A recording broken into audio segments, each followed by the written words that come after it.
Good evening. I hope आप सब अच्छे होंगे। मेरा नाम है रजत राठौड़ और आज हम स्टार्ट करने वाले हैं पाइथन पांडास, जो कि इन्फॉर्मेटिक प्रैक्टिसेस का पहला चैप्टर है। सबसे पहले ये समझते हैं कि पांडास क्या है। पांडास जो है पाइथन की एक लाइब्रेरी है। इसे हम पैनल डेटा सिस्टम भी कहते हैं, ठीक है। और अगर मुझे पांडास का यूज़ करना है तो मुझे पाइथन में लिखना पड़ेगा import pandas as pd। आगे बढ़ते हैं। नाउ पांडास एक्चुअल में है क्या? तो पांडास जो है एक डेटा स्ट्रक्चर है। डेटा स्ट्रक्चर मैं आपको सिंपली बताता हूँ। Data structure refers to the specialized way of storing data so as to apply a specific type of functionality on them। या हम सिंपल भाषा में कहा जाए तो एक पर्टिकुलर वे ऑफ स्टोरिंग या ऑर्गेनाइज डेटा को स्टोर या ऑर्गेनाइज करने का एक तरीका होता है कंप्यूटर के अंदर, जो कि किसी पर्टिकुलर स्पेसिफिक पर्पस के लिए यूज़ करा जाता है। सिंपल भाषा में कहा जाए तो मेरे पास अगर डेटा सेट है और अगर मुझे उसको ऑर्गेनाइज और मैनेज करना है तो मैं डेटा स्ट्रक्चर का यूज़ कर सकता हूँ। सो पांडास डेटा स्ट्रक्चर जो है इस पर्पस में यूज़ करा जाता है ना। पांडास के जो है दो बेसिक डेटा स्ट्रक्चर होते हैं, आप देख सकते हैं, सीरीज़ और डेटा फ्रेम। सीरीज़ जो है इसमें एक इंडेक्स होता है और डेटा होता है, while in the case of data frame यहाँ पर इंडेक्स भी अवेलेबल रहेगा बट डेटा के जो है डिफरेंट कॉलम्स अवेलेबल होंगे, ठीक है।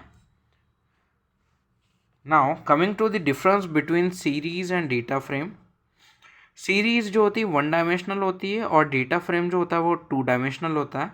सीरीज में जो टाइप ऑफ डेटा होता है वो होमोजीनियस होता है, मतलब सारे एलिमेंट जो हैं सेम टाइप के होंगे, उनका जो डेटा टाइप होगा सेम होगा। While in the case of data frame ये हेट्रोजीनियस टाइप ऑफ डेटा इसमें अवेलेबल होता है, मतलब इसमें जो डेटा एलिमेंट्स होंगे वो डिफरेंट टाइप के पॉसिबल हो सकते हैं। I will explain you that as well, homogeneous और हेट्रोजीनियस एज वेल कैसे होगा ये आगे देखेंगे। म्यूटेबिलिटी की बात करूँ, वैल्यू म्यूटेबल होती है।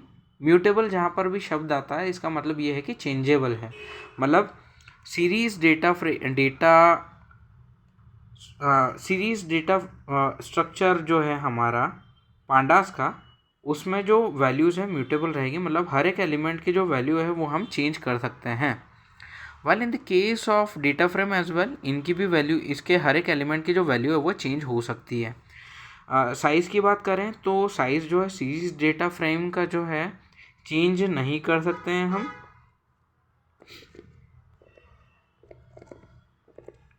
सीरीज़ का जो साइज़ है वो चेंज नहीं कर सकते हैं। While in the case of data frame हम साइज़ जो है बिल्कुल चेंज कर सकते हैं, ठीक है। अब एक एग्जांपल देता हूँ मैं आपको। इसी टेबल का एग्जांपल लेते हैं। यहाँ पर देखो आप, डेटा एक कॉलम है, इंडेक्स बना हुआ है और इसमें ABCDE, इसमें जो डेटा टाइप है वो सेम टाइप का डेटा होगा, मतलब हर एक एलिमेंट का जो डेटा टाइप होगा सीरीज ऑब्जेक्ट के अंदर वो सेम होगा। While in the case of data frame यहाँ पर आप देख सकते हैं ABC तीन कॉलम है, राइट। ये जो तीन कॉलम है इसमें जो एलिमेंट्स प्रेजेंट होंगे, डेटा एलिमेंट होंगे, वो डिफरेंट टाइप के होंगे, मतलब इट माइट बी पॉसिबल कि अगर A कॉलम है तो उसका जो डेटा टाइप है वो अलग हो as compare to B and C। While सबके इंडेक्स जो हैं यहाँ पर मैंशनड है और ये सबके इंडेक्स जो हैं यहाँ पर सेम रहेंगे फॉर ईच रो। आगे बढ़ते हैं। अब अगर मुझे एक सीरीज ऑब्जेक्ट बनाना है तो मुझे सबसे पहले ये देखना होगा कि सीरीज ऑब्जेक्ट बनता कैसे है। हमें सबसे पहले सीरीज ऑब्जेक्ट का नाम देना है, इज इक्वल टू लगाना पांडास डॉट सीरीज। सिंपल भाषा में कहूँ, अगर मुझे सीरीज ऑब्जेक्ट बनाना है तो मुझे सीरीज फंक्शन का यूज़ करना पड़ेगा। While in the case of data frame, अगर मुझे डेटा फ्रेम ऑब्जेक्ट बनाना है तो मुझे डेटा फ्रेम फंक्शन का यूज़ करना पड़ेगा। आगे देखेंगे हम डेटा फ्रेम फंक्शन कहाँ यूज़ होगा। Coming once again to series object here. तो लेट अस कंसिडर ये हमारा सीरीज ऑब्जेक्ट का नाम है, इसके इक्वल टू मैं लगाऊंगा मैं पांडास डॉट सीरीज फंक्शन।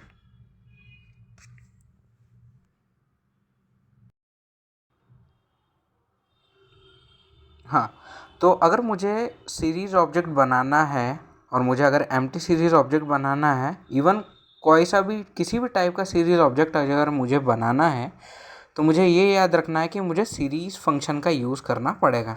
इसे सीरीज़ फंक्शन कहते हैं। ठीक है। अब सीरीज़ ऑब्जेक्ट दो टाइप से बन सकते हैं, या तो हम एम्प्टी बनाएंगे या नॉन एम्प्टी बनाएंगे। तो पहले देखते हैं एम्प्टी सीरीज़ ऑब्जेक्ट। अगर मुझे एम्प्टी सीरीज़ ऑब्जेक्ट बनाना है तो उसका सिंटैक्स कुछ इस टाइप से होता है।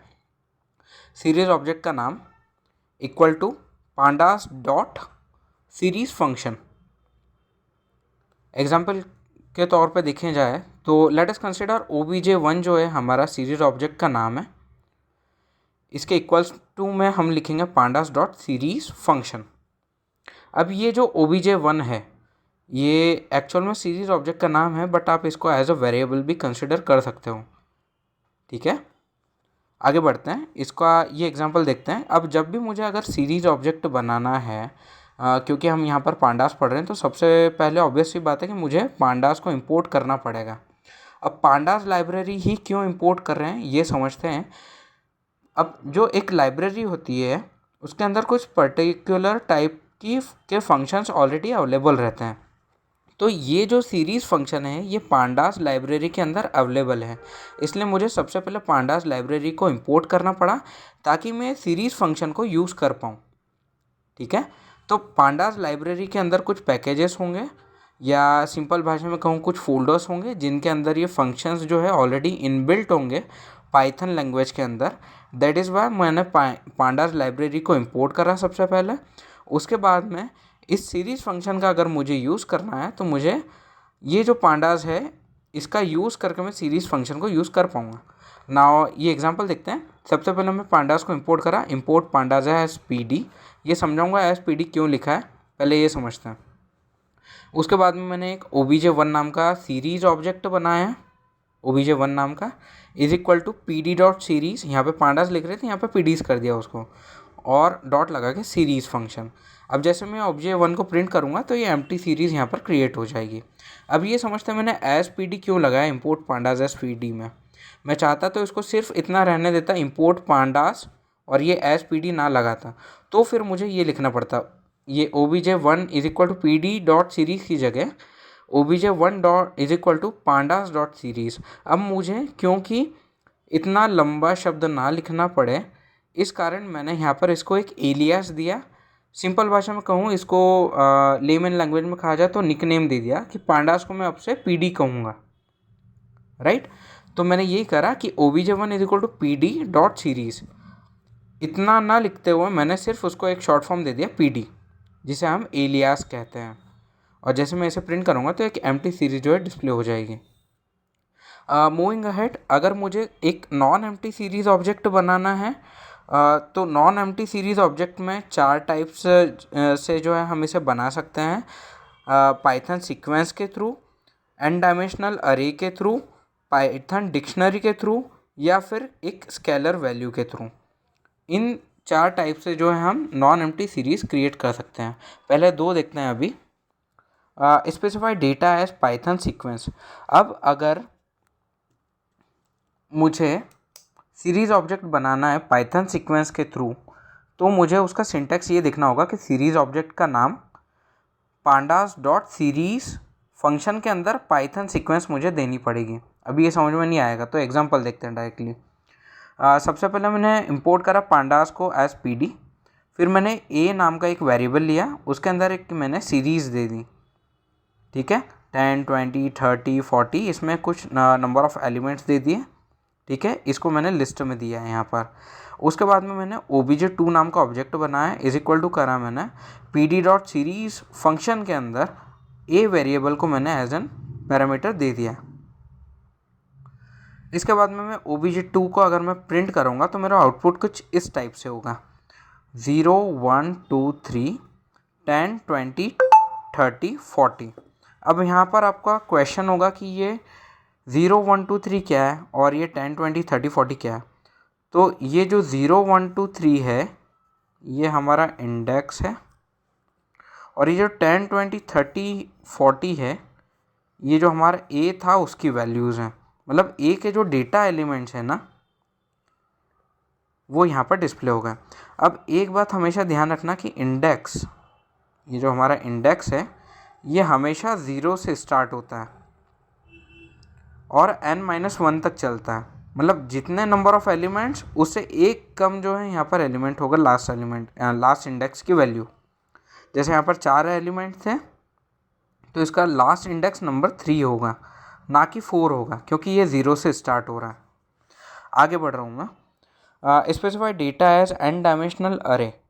अब n डायमेंशनल अरे की बात करूँ तो सबसे पहले अरे समझते हैं। अरे क्या होता है? अरे is the collection of same type of data elements. ठीक है, मतलब सेम टाइप के डेटा एलिमेंट्स जो है एक अरे के अंदर प्रेजेंट होते हैं।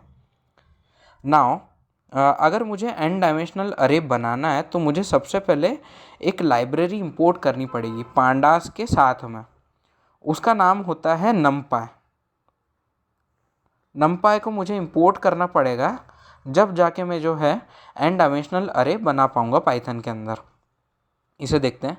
तो सबसे पहले मैंने ये करा, पांडास को इंपोर्ट करा। एग्जांपल के तौर पे यहाँ देखें, इंपोर्ट करा पांडास को एज pd, नमपाई को इंपोर्ट करा, import NumPy as np, as pd। You know that अभी मैंने बताया था कि ये एलियास हैं। ठीक है, फिर मैंने nda1 नाम का एक वेरिएबल बनाया जिसके अंदर मैं np.arrange फंक्शन का यूज़ करके इसमें कुछ वैल्यूज़ दे रहा हूँ, 3, 13, 3.5। अब मुझे ये बताना होगा आपको कि ये अरेंज फंक्शन हमने यहाँ पर यूज़ क्यों करा है। सो ये जो अरेंज फंक्शन है ये नमपाई लाइब्रेरी के अंदर प्रेजेंट है।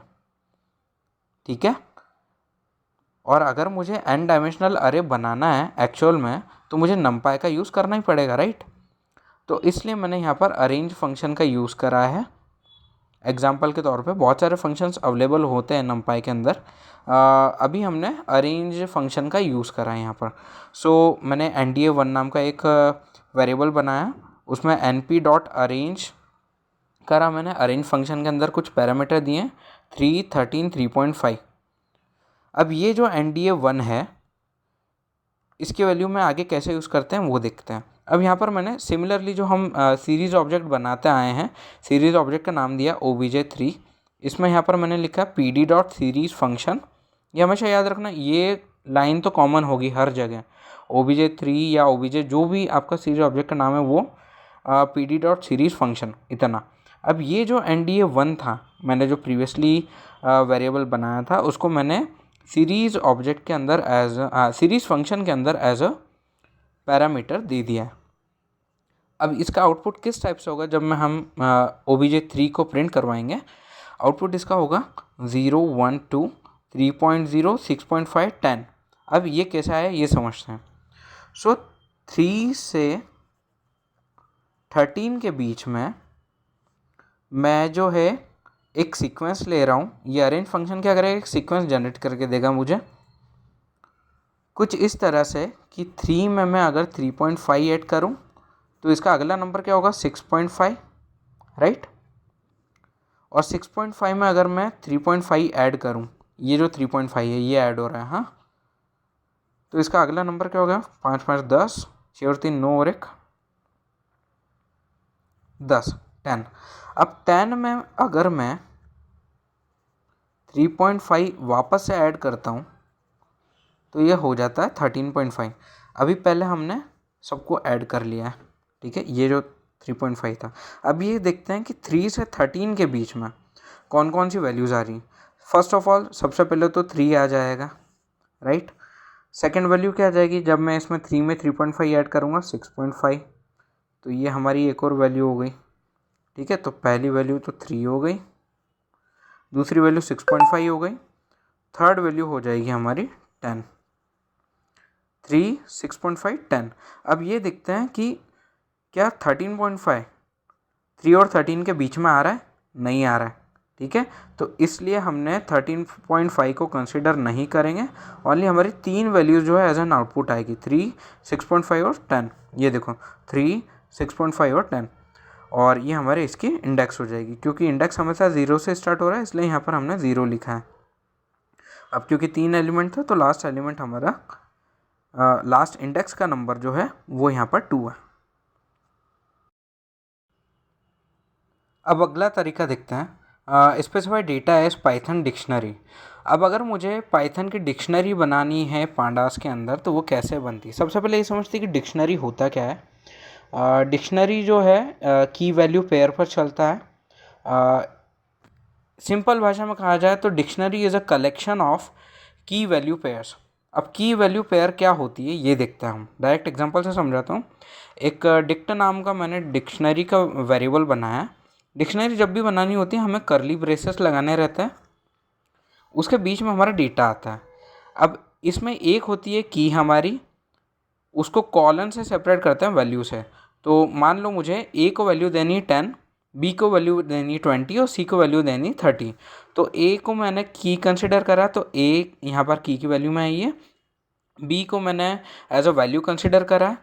सी को बी को मैंने जो है वापस से हमारी की कंसिडर करा और इसकी जो रिस्पेक्टिव वैल्यू है वो मैंने 20 कंसिडर करी। Similarly it goes with this see that is having value of 30। इसका मतलब क्या है, मतलब की जो है वो वैल्यू की जो एक्चुअल डेटा है, वैल्यू के अंदर जो एक्चुअल डेटा प्रेजेंट है उसको रिप्रेजेंट करता है। इट मीन्स अगर मैंने कहीं पर भी की का वैल्यू नाम या नेम मैंने अगर लिख दिया तो इट मीन्स कि वो उसकी जो रिस्पेक्टिव वैल्यू है, जैसे यहाँ पर अगर मैं लिखता हूँ ए, तो ए की रिस्पेक्टिव वैल्यू जो है machine will interpret it as 10। ठीक है, आगे देखते हैं और समझ में आएगा आपको। एक एग्जांपल लिया मैंने, यहाँ पर पांडास को इंपोर्ट करा है। उसके बाद मैंने डिक्स्ट1 नाम का एक डिक्शनरी बनाई है जिसमें ए की वैल्यू 10 है, बी की वैल्यू 20 है और सी की वैल्यू 30 है। ए बी और सी यहाँ पर की है जिसको मैंने कॉलन से सेपरेट करा है और इनकी रिस्पेक्टिव वैल्यू जो है 10, 20 और 30 है। जब भी डिक्शनरी बनाते हैं ये बात वापस से रिपीट कर रहा हूँ, हमें करली ब्रेसेस के अंदर हमें इन्हें एनक्लोज करना होता है। गोइंग अहेड, अब मैंने यहाँ पर एक सीरीज ऑब्जेक्ट बनाया obj4 नाम का, जिसको मैंने pd.series फंक्शन दिया और इसके अंदर जो dict1 मैंने डिक्शनरी बनाई है वो एज अ पैरामीटर दे दिया है। जब मैं obj4 को प्रिंट करवाऊँगा तो इसका आउटपुट कुछ इस प्रकार होगा। ए बी सी यहाँ पर इंडेक्स हो जाएंगे मेरे और इनकी जो रिस्पेक्टिव वैल्यूज़ है जैसे कि ए की 10, बी की 20 और सी की 30 इसके करस्पॉन्डिंग आ जाएगी। तो यहाँ पर ए बी सी तो मेरे इंडेक्स कहलाएंगे और ये 10, 20 और 30 है ये मेरा डेटा कहलाएगा। तो इससे क्या समझ में आया कि डिक्शनरी में जो की रहती है it represents the index while the value represents the data. Understood. Moving ahead, अब अगला देखते हैं हमारा टाइप। अगर मुझे डेटा को स्पेसिफाई करना है एज ए स्केलर वैल्यू तो वो कैसे करेंगे। स्केलर वैल्यू सबसे पहले समझते हैं। स्केलर वैल्यू मतलब सिंगुलर वैल्यू, मतलब ये एक सिंगल नंबर भी हो सकता है या फिर एक कैरेक्टर भी हो सकता है, कुछ भी वैल्यू इसके अंदर आ सकती है। अब मुझे अगर स्केलर वैल्यू बनानी है तो सबसे पहले एज यूजुअल मुझे पांडास को जो है इंपोर्ट करना रहेगा। उसके बाद में मैंने एक obj5 नाम का सीरीज ऑब्जेक्ट बनाया। इसके अंदर मैंने pd.series फंक्शन के अंदर अब यहाँ पर क्या कर रहा हूँ, इसके अंदर मुझे दो पैरामीटर देने होंगे, एक डेटा और एक इंडेक्स। डेटा के फॉर्म में मैं ओनली सिर्फ 500 वैल्यू ले रहा हूँ और इंडेक्स के फॉर्म में मैं यहाँ पर एक लिस्ट दी है मैंने इंडेक्स को ए बी और सी। ठीक है, इसके बाद में जैसे मैं इस obj5 को प्रिंट करवाऊँगा मेरा आउटपुट कुछ इस टाइप से होगा। ए बी सी तो मेरे इंडेक्स हो जाएंगे और इसका जो वैल्यूज़ आएंगी ए के करस्पॉन्डिंग वैल्यू, बी के करस्पॉन्डिंग वैल्यू और सी के करस्पॉन्डिंग वैल्यू सेम रहेगी, दैट इज़ 500।